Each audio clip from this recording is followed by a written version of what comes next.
Hello. आज की कहानी हमें बराबरी कब मिलेगी, इसे पूजा जी ने लिखा है और ये जहर जो हमने पिया किताब से लिया गया है। ये किताब एक कंपाइलेशन है लाइफ नैरेटिव्स की उन औरतों के द्वारा जिन्होंने पूरी ज़िंदगी सफाई कर्मचारी के रूप में काम किया। हमें बराबरी कब मिलेगी। मेरा जन्म कैथल के पास नैना गांव में 1989 में हुआ। मेरा बचपन 3 गांव में बीता, फिर हम हिसार आ गए। बचपन अच्छा था। मैं जब अकेली थी मैं अपनी माँ से कहती हमारी और भी बहनें आएंगी। बहनें हुई जिनकी 2-2 चोटी बनाना मुझे बहुत अच्छा लगता था। हम हिसार के तेलियान पुल पर किराए के छोटे से मकान में रहते थे। मेरे पापा यहाँ आकर गाड़ी से रेत उतारते थे। पापा काम करते हुए थककर चूर हो जाते। किसी दिन 4 गाड़ी उतारते तो किसी दिन एक भी गाड़ी नहीं आती थी। फिर अस्पताल के पीछे धक्का बस्ती में रहे। तब तक मैं 6 साल की हो गई थी। पापा ने यूनिवर्सिटी में बहुत साल नौकरी की, पर कच्ची नौकरी के कारण मेरे पापा को जॉब से हटा दिया गया। वे 2-3 साल खाली रहे, तब माँ घर चली जाती थी। पापा टेंशन में रहने लगे, फिर ठेके पर नगर निगम में लगे। मेरी माँ ने कोठियों की साफ सफाई पर कार्य करके मेरी शादी की। जब मेरी शादी हुई तब मैं 17.5 साल की थी। मैंने 5वीं पास की थी। मेरी पढ़ाई इसलिए छूट गई क्योंकि मुझे अपने छोटे 4 बहन भाइयों को भी पढ़ाना था। माँ सुबह 7 बजे काम पर जाती थी। सारा दिन मैं घर का काम करती थी। सिविल अस्पताल के पीछे गारे का कच्चा घर बनाया। दिन में मजदूरी करते, रात को घर बनाते, गारे की एक एक दीवार बनाते। मेरी मम्मी जहाँ काम करती उन लोगों ने मेरी शादी में बहुत मदद की।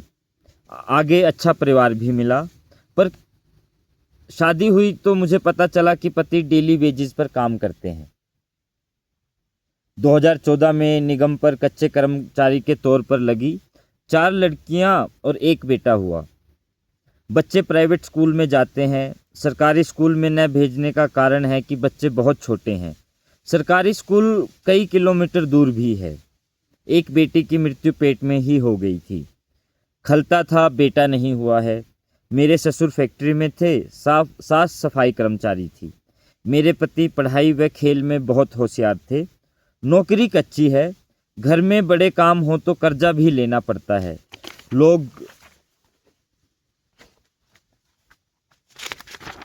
लोग भेदभाव रखते हैं जाति के नाम पर। हमने कोरोना के समय खूब काम किया, अपनी जान का ख्याल न रखकर काम किया है। महामारी के चलते सब लोग घबराए हुए थे। हमने अपनी परवाह न करते हुए आसपास सफाई रखी, पर हमारी ज़रूरत के वक्त लोग हमारे साथ खड़े नहीं होते। हमारे बच्चे छोटी छोटी चीज़ों के लिए तरसते रहते हैं। सैलरी कम होने के कारण हम अपने बच्चों को अच्छे स्कूलों में नहीं पढ़ा पाते। किताबें महंगी हैं। अच्छा हुआ जो नगर निगम ने लाइब्रेरी खुलवा दी है। सर ने हमें अपने साथ बैठने का सम्मान दिया।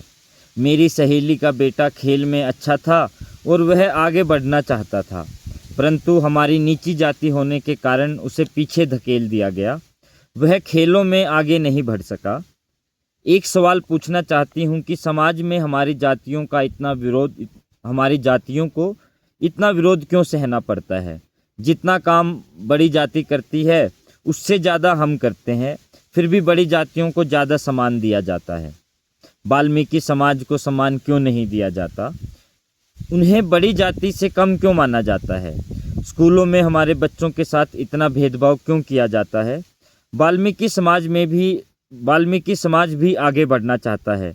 डॉक्टर अंबेडकर ने कहा था कि किसी भी जाति को कम नहीं माना जाएगा, लेकिन फिर भी हमारे वाल्मीकि समाज को कम माना जाता है। जाति के नाम पर भेदभाव नहीं होना चाहिए। आने वाले समय में हर एक बच्चे को अपना सपना पूरा करने का अधिकार होना चाहिए। जब तक समाज को यह पता नहीं होता कि आप वाल्मीकि हैं, तब तक तो सब ठीक रहता है।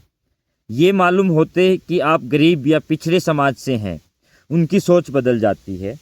जाति ही मेरी पहचान क्यों है। एक दिन मैं झाड़ू लगा रही थी तो एक औरत ने कहा, बेटी चूड़े की तो कोनी लागती तू। मैंने कहा, आंटी मैं चूड़े की ही हूँ। कितनी बार लिखना शुरू किया कि हर बार लिखे हुए पन्ने फाड़ दिए।